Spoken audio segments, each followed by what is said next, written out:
കണിയാരല്ലേ? അതെ. ഞങ്ങളൊന്ന് സമയം നോക്കാൻ വന്നാ. വരിക. ദാ നോക്കിക്കോളൂ.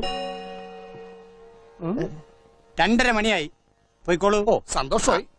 അതല്ല, ഒരു കല്യാണത്തിന് കുരുത്തം നോക്കി മുഹൂർത്തം മുറിക്കാൻ വന്ന. അല്ല, പൊരുത്തം നോക്കി മുഹൂർത്തം കുറിക്കാൻ വന്ന. ഇതിനൊക്കെ പകല് വന്നുകൂടെ? സന്ധ്യ കഴിഞ്ഞാൽ ഇതൊന്നും നോക്കാൻ പാടില്ല. ചെറുക്കനെ മിഡ് നൈറ്റിലാ സെറ്റപ്പ് ആയത്. നാളെ ഏർലി മോർണിംഗിൽ വെഡിങ് നടത്തണം. എല്ലാം ഷടപടേന്നായിരുന്നു. എന്താന്ന്? നമ്മൾ ബ്രാഹ്മണന്മാരാണെന്ന് വിചാരിച്ചോട്ടെ. എല്ലാം പെട്ടെന്നായിരുന്നേ. എന്നാ പിന്നെ കല്യാണം കൂടി കഴിഞ്ഞിട്ട് മുഹൂർത്തം നോക്കിയാ പോരായിരുന്നു. മതിയായിരുന്നു, വെറുതെ മനുഷ്യന്റെ ഉറക്കം കളഞ്ഞു. കണിയൻ സാർ അങ്ങനെ പറയരുത്. വിവരങ്ങളൊക്കെ ഇത് പറയും. മഹാലക്ഷ്മി പാതിരാക്ക് വന്നാലും മടക്കി വിടാൻ പാടില്ലെന്നാ. മഹാലക്ഷ്മി ആരാ? മോള ഭാര്യ ആയിരിക്കും അല്ലേ?